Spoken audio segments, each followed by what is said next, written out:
Hello everyone, this is the Outlet Unplugged presents 10 questions.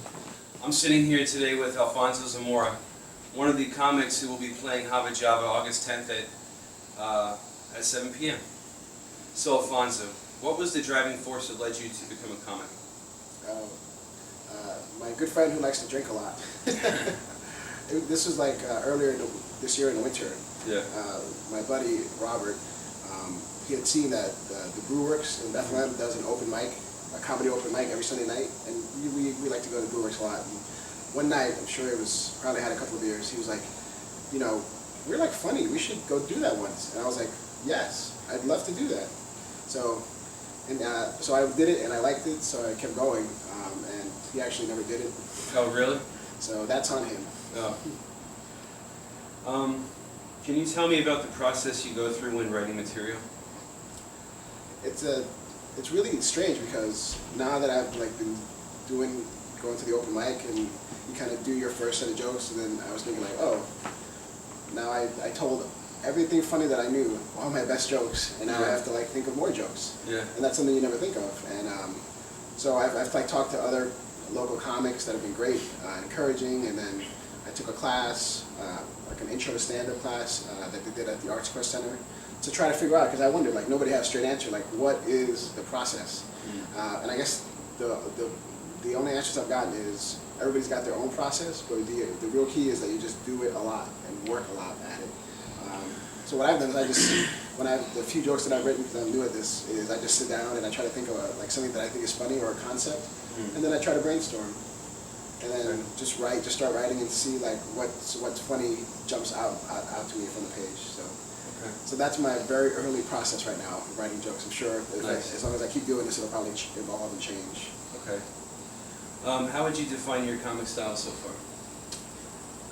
I would say my comic style is, I'm usually clean. Really? A lot of comics, like it's funny to talk about off-color topics, but I guess so far my stuff is like clean, and I've heard people have said to me that it's like original, that it's unique stuff. So I would say it's like it's good, it's original, and it's clean, and it's a little bit funny. It's not funny. It's not too bad at all. Nice. Who are some of your, like I said, I guess you had touched on that, but who are some of your early influences in comedy? Your comedy heroes? Here in the Lehigh Valley, there is a thriving comic scene, which is really great, because you would expect that in like New York or Philly or in a big city, you would expect there to be a great comedy scene, not in a smaller market like Lehigh Valley. But there is a market here. There's a bunch of guys that I've gotten to know that and I've asked questions and I've heard like how this happened. And if it wasn't for these handful of small guys, there would be no comedy scene right now in the Valley. Really? Guys like Ryan Hill, Tyler Rothrock, who's going to be headlining, Randy Tong, Steve Bost, like all these guys, I know them, I've met them, like, and all they do is, none of them are dicks. Like, they're all so awesome and encouraging, like, and I think they're good guys, and they're funny. Yeah.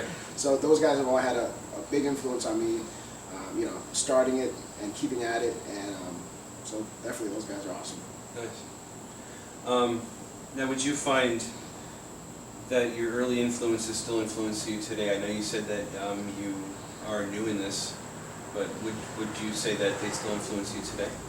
Oh yeah, absolutely. Yeah. And the great thing about them being here and local is I go see their shows. Nice. Because they make people laugh. So and I like to laugh. So the interesting is now I can watch them and I can be like, oh, maybe I could try that, or that's something I didn't think of before. Because now I kind of know the business a little bit from the other side of the mic. Yeah. And now I can kind of see how maybe like some of the things they're trying, or maybe I see them try a joke a few different times until they finally get it funny. Yeah. And it's like I'm noticing things like that. So definitely still an influence. Nice. What would you say sets you apart from other comics at the moment?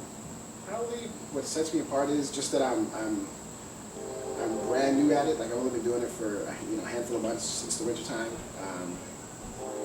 and probably the fact that what I do for a living is the antithesis of comedy. I'm a corporate office guy. I do accounting. Nice. My father was an accountant. Oh, I'm sorry. He would say that too. So that probably sets me apart. I'm an accountant by day, and then I try to tell jokes by night sometimes. Nice.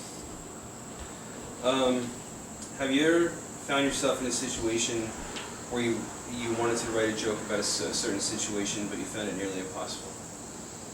Oh yeah, all the time. All the time?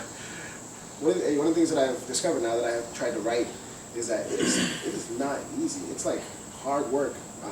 Because the thing about comedy is there's like an implied agreement with the audience. Like everybody knows that the comic's prepared. He's got material, but we all want to make believe like we're just talking off the top of our heads. Okay. So then to prepare that material to come up with stuff, it's like a lot of sitting down and writing, and like a lot of the time, if you spend, let's say, like an hour trying to write, you might, you know, for me anyway, you know, if you get maybe one joke out of an hour sitting there, so most of the time you're trying to think of stuff to write, you got nothing, you know. But that's part of the work. So yeah, all the time, it's sometimes I think like, oh, that would be a funny like idea to write a joke about, and then I sit down and you try, and it's like, I got nothing. I understand. Why do you do comedy? Like, what's like why do you do it? I've been asking myself that question. Do you love it, or I mean, is it a love that you have for it, or? Well, I think the way I look at it is, I've never had like any hobbies or creative outlets in my life. Like some people, you know, some people grew up and their parents had them do like music lessons, or you know, they played sports or something, or they write poetry, and I never had anything like that. So I kind of look at it like, oh, I finally have something that I can like put creative energy into, and it'll take some time and I can work at it. So I'm excited about it from that standpoint, you know, especially since my daytime is so monotonous. I understand. So it's a great way to meet people and have fun, and I'm alright. A lot of people are not comfortable standing up in front of people. So, yeah, I can understand that. Yeah. What was your best experience doing a gig? I haven't had many gigs. I think I've only had. This is going to be my second gig. Nice. And the first gig, we're talking aside. Open mics aren't really gigs. Because I've done the open mic. I've been doing it for all these months. I've been going on a regular basis to practice and get in front of people. I took a comedy class I was telling you about, the intro to stand-up. The graduation was a comedy show where there ended up being 16 of us. So 16 of us all did about 5 minutes. And we all invited. It wasn't like publicly advertised. It was all people that we knew and we invited.